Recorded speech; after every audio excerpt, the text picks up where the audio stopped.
விஸ்வாடாக் channel நண்பர்கள் அனைவருக்கும் வணக்கம். இன்று ஒரு திருக்குறள் நிகழ்ச்சியில் நண்பர்களை சந்திப்பதில் மிக்க மகிழ்ச்சி. நண்பர்களே, இன்றைய திருக்குறள் என்னவென்றால் பொறையுடைமை அதிகாரத்தில் 158வது குறள். குறள் மிகுதியான் மிக்கவை செய்தாரை தாம் தம் தகுதியான் வென்றுவிடல் அப்படின்னு வள்ளுவர் கூறுகின்றார். நண்பர்களே, குறள் இன்னொரு முறை நண்பர்களே, மிகுதியான் மிக்கவை செய்தாரை தாந்தம் தகுதியான் வென்றுவிடல் அப்படின்னு கூறுகின்றார். இதனுடைய அர்த்தம் என்னவென்றால்,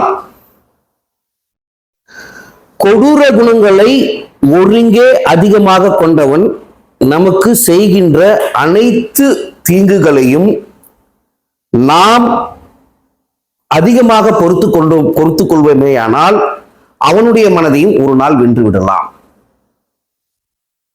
இதுதான் இதனுடைய அர்த்தம். நண்பர்களே, குறள் ஒவ்வொரு வரியாக பொருள் காண்போம். மிகுதியான் அப்படி என்றால் என்ன? கொடூர குணங்களை ஒருங்கே கொண்டவன், அதிகமாக கொண்டவன், அனைத்து கொடூர குணங்களையும் ஒருங்கே கொண்டவன், அவன் தான் மிகுதியான். மிக்கவை என்றால் நமக்கு செய்கின்ற அதிகப்படியான தீமைகள். மிக்கவை பல தீமைகளை செய்யறான், 1 2 இல்ல.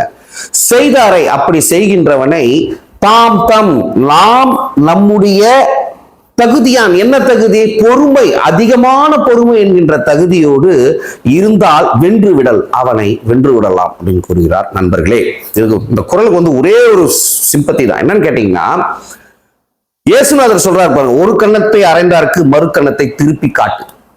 கொலை கருவியினால் பிறரை வெட்டுகின்றவர் தாமும் அதை போலவே கொலை கருவியினால் வெட்டப்படுவார். இதுதான் இயேசுநாதர் சொல்றது. சரி, எப்படி ஒரு கணத்தை இருந்தால் நம்ம மறு கணத்தை திரும்பி காட்டுறது? எல்லாருக்குமே வானங்கள் இருக்கு, எல்லாருக்குமே ரோஷம் இருக்கு, எல்லாருக்குமே வேகம் இருக்கு. ஆனால் அந்த வேகம் அடுத்தவனை அதிகமாக வேகப்படுத்தும். நான் தான் சொல்றேன்ல, ஒரு சின்ன சண்டைன்றது முற்றி முற்றி முற்றி முற்றி முற்றி பரம்பரைகளாக பல தலைமுறைகளாக கடந்து போய் கொண்டிருக்கும். அதான் நண்பர்களே, அவர் சும்மா சொல்ற இயேசுநாதர், ஒரு கணத்தை அடிக்கின்றான் கோபத்தோடு என்றால் நிதானமாக நீ அடிடா என்று மறு கணத்தையும் திருப்பி காட்டு. அவன் குணம் என்னடா, இவன் நம்ம போய் அடிக்க போறான், இவன் அடி வாங்கிட்டு ரொம்ப அமைதியா இருக்கானே, இன்னொரு கணத்தை அடுறான்றானே அப்படின்னு சொல்லிட்டு யார் நம்மை துன்பப்படுத்த நினைக்கின்றவனோ அதிகமான துன்பங்களை திரும்பவும் அவன் மனம் திருந்திவிடும், அவனுடைய மனம் திருந்திவிடும். அதான் இன்னொரு முறையை சொல்றார் பார், அப்படி அவன் திருந்தவில்லை என்றால் திரும்பவும் தவறுகளே செய்து கொண்டிருந்தால் கொலை கருவினால் அடுத்தவனை எப்படி கோபப்பட்டு வெட்டுறான், அவனுக்கு என்ன நடக்குது? தானும் ஒரு நாள் கத்தி எடுத்தவன் கத்தியால் சாவான். இது அப்படிதான் அவனுடைய கதை முடியும். எனவே நண்பர்களே, விட்டு கொடுப்பவர்கள் என்றும் கெட்டு போவதில்லை. பொறுமை என்பது ஆழ்கடல் என்னும் பெரியது அப்படின்னு சொல்லியிருக்கான். பொறுமை, இந்த பொறுமையை மட்டும் நாம் அதிகமாக கையாளுவோமானால் அடுத்தவர்களுடைய அனைத்து துன்பங்களிலிருந்து நாம் விடுபடலாம் என்பதை விட நமக்கு துன்பம் தருபவனின் மனதையும் வென்று விடலாம் என்று கூறி நாளை மீண்டும் மற்றும் ஒரு திருக்குறள் நிகழ்ச்சியில் உங்களை சந்திக்கிறேன். நன்றி, வணக்கம் நண்பர்களே.